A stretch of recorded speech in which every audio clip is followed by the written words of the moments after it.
ఈ కాన్స్టిట్యున్సీ ముద్దుబిడ్డ వడమ బుజ్జు పటేల్ గారు, పిసిసి కోఆర్డినేటర్స్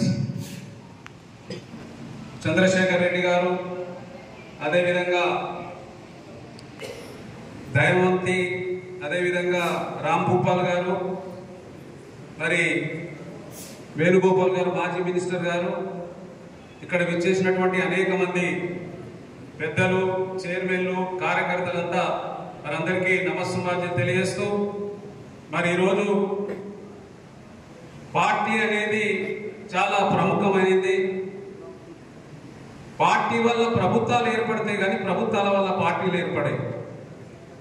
అల్టిమేట్గా పార్టీ అనేదే సుప్రీం.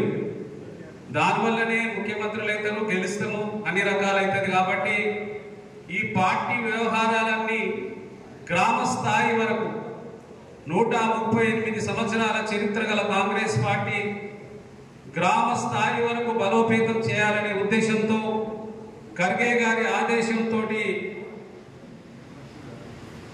మన ప్రియతమ నాయకులు పిసిసి అధ్యక్షులు మహేష్ కుమార్ గౌడ్ గారు, అదేవిధంగా మన యంగ్ డైనమిక్ లీడర్ అయినటువంటి ముఖ్యమంత్రి రేవంత్ రెడ్డి గారి సారథ్యంలో మరి ఇది ఈరోజు సంఘటన్ శ్రీజన్ అభియాన్ అనే కార్యక్రమాన్ని తీసుకొని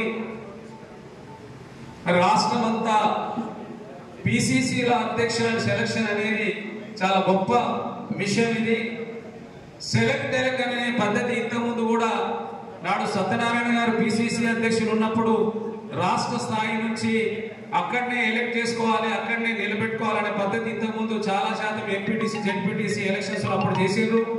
అదే పద్ధతి ఈ రోజు కూడా కాంగ్రెస్ పార్టీలో రాహుల్ గాంధీ గారు ఒక చిత్తశుద్ధితో ఎలక్షన్ మరి ఇక్కడ వచ్చినటువంటి అభిప్రాయాన్ని తీసుకొని డిసిసి అధ్యక్షులను నియమించడానికి మరి ఒక అబ్జర్వర్స్ రూపకంగా మమ్మల్ని అందరినీ కోఆర్డినేట్ చేస్తూ మరి నేషనల్ నుంచి ఏఐసిసి అబ్జర్వర్గా ఒక అబ్జర్వర్ని వేసి జిల్లా అధ్యక్షులు అనేది చాలా ప్రముఖమైనటువంటి పాత్ర. మండల అధ్యక్షులు, జిల్లా అధ్యక్షులు, రాష్ట్ర అధ్యక్షులు అనేది పాత్ర చాలా ప్రముఖమైనది. కాబట్టి ఈ జిల్లా అధ్యక్షుల్ని నియమించాలంటే ఒక అభిప్రాయంతో తీసుకుంటే బాగుంటుంది, దానివల్ల పార్టీ బలోపేతమైనది అన్నట్టుగా ఆలోచనతో ఖర్గే గారి ఆదేశం, రాహుల్ గాంధీ గారి ఆదేశం ప్రకారంగా ఈ రోజు మరి ఈ కార్యక్రమానికి ఇక్కడ ఈ 2 జిల్లాలు నిర్మల్, ఆదిలాబాద్ జిల్లాలలో అబ్జర్వేషన్ కోసం ఇక్కడ రావడం జరిగింది. మరి దీంట్లో ప్రతి కార్యకర్త డిసిసి అధ్యక్షులు కావాల్సిన వాళ్ళు నిర్మోహటంగా ఒక ఫామ్ ఫిల్అప్ చేసి ఆయన మనకి ఇక్కడ ఉన్నటువంటి అబ్జర్వర్కి ఇస్తే దాన్ని ఏఐసిసి రూపకంగా పైకెత్తది. రాబోయే కాలంలో డిసిసి అధ్యక్షులకు చాలా ప్రముఖమైనటువంటి పాత్ర ఉంటుంది.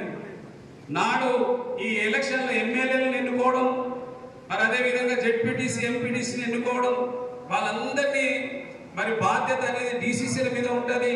రాబోయే కాలంలో ఇంకా ఫండ్స్ కూడా డైరెక్ట్ వచ్చే అవకాశాలు ఉంటాయి. ఇక్కడ ఉన్నటువంటి పార్టీని అభివృద్ధి చేసుకునే దానికి చాలా బాగా అవకాశాలు ఉంటాయి. కాబట్టి దీంట్లో ఎక్కడ కూడా మనం నామినేటెడ్ పద్ధతిలో కాకుండా కార్యకర్తల అభిప్రాయ సేకరణ వల్లనే నియమించాలనే పార్టీ తీసుకున్న దానికి మరి ఇక్కడ మేమంతా విచ్చేసినాము. మీరు ఒకరొకరు కూడా అందరూ, ఆయన ఒక్కడే ఉంటాడు, ఇక్కడ ఎవరు ఉండరు. వారికి మీరు సూచనలు, సలహాలు, మీ అప్లికేషన్స్ ఇస్తే ఆయన హిందీలో మాట్లాడుతుంటాడు. ఏదైనా అవసరం ఉంటే ట్రాన్స్లేటర్ కూడా పెట్టుకోవచ్చు, మాట్లాడవచ్చు. అట్లా అవసరాలు ఉంటే చెప్తే మేము వచ్చి చెప్తాం కావాలనుకుంటే కూడా. కాబట్టి ఈ డిసిసి అధ్యక్షుల ఎన్నిక అనేది మరి చాలా గొప్ప వ్యవహారం, ఇది గొప్ప ఆచారం. కాబట్టి ఇది చాలా మంచి పద్ధతులు. కాబట్టి మరి ఇది ఎందుకంటే వాళ్ళకే ఇచ్చిండ్రు, వీళ్ళకే ఇచ్చిండ్రు. మేము చాలా సంవత్సరాల నుంచి పనిచేస్తున్నాం, మాకు అవకాశాలు రావు పార్టీ పరంగా అనుకోకుండా మరి ఈరోజు ఈ సిస్టమ్ని తీసుకురావడం అనేది ఒక అభినందనీయమైనది. అదేవిధంగా ఈరోజు 2 సంవత్సరాల నుంచి మనం రాష్ట్రంలో పరిపాలన చేసుకుంటున్నాము. అనేక సంక్షేమ పథకాలు ఇప్పటిదాకా మీ డిసిసి అధ్యక్షులు గారు తెలియజేసిండ్రు.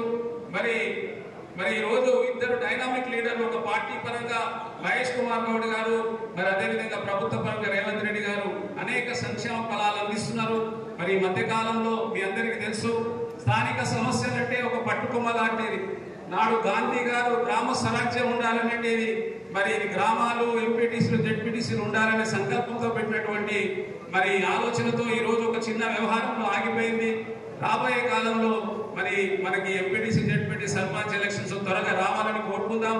మరి ఈరోజు పార్టీ పదవులు, నామినేటెడ్ పదవులు, అదేవిధంగా ఎలక్షన్లో జెడ్పీటీసీ ఎంపీటీ సర్పంచ్ పదవులు అతి త్వరలో పూర్తి చేయడానికి మన ఉన్నటువంటి పిసిసి అధ్యక్షులు మహేష్ కుమార్ గౌడ్ గారు, అదేవిధంగా రేవంత్ రెడ్డి గారు ప్రయత్నాలు చేస్తున్నారు. ఈ ప్రయత్నాలందరికీ అన్నిటికీ మనం మరి అదేవిధంగా మనం అందరూ ప్రయత్నం చేయాలి, కోఆపరేట్ చేయాలి.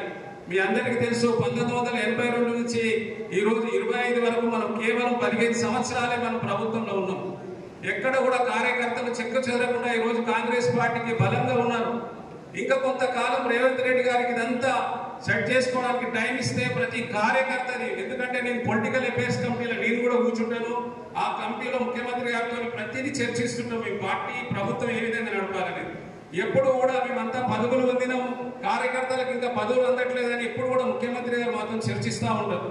ఈ రోజు ప్రభుత్వాన్ని కొంత బాధ్యతగా సెట్ చేయాల్సిన అవసరం ఉంది.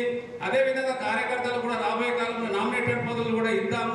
అదేవిధంగా సర్పంచ్లుగా, ఎంపీటీసీలుగా, జెడ్పీటీసీలుగా పార్టీ పదవులు కూడా ఇవ్వాలనేది ఇద్దరి అభిప్రాయాలు ఉన్నది. కాబట్టి దయచేసి ఈ రోజు మనం ఈ ప్రభుత్వాన్ని రాబోయే కాలంలో దీర్ఘకాలికంగా కొనసాగిస్తే చాలా మంది జీవితాలు బాగుపడతాయి, చాలా మందికి ప్రజాప్రతినిధులు కావడానికి అవకాశం ఉండేది తెలియజేస్తూ, మరి ఈ రోజు ఇక్కడ విచ్చేసినటువంటి మన అబ్జర్వర్ గారికి ఎవరైనా సరే చెప్పుకోవచ్చు, ఇచ్చుకోవచ్చు, ఏం బాధ లేదు. కాబట్టి అందరూ ఆయనకు మరి ఉన్నటువంటి అప్లికేషన్ ఇచ్చుకొని చెప్పుకోవాల్సిందిగా తెలియజేస్తూ, నాకు ఈ అవకాశం ఇచ్చినందుకు కృతజ్ఞత తెలియజేస్తూ సెలవు ఇస్తున్నాను. Thank you.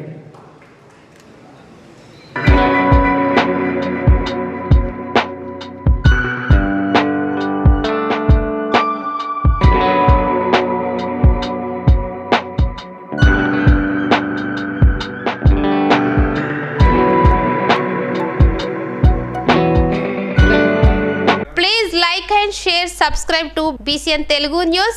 Please like, share and subscribe to BCN Telugu News.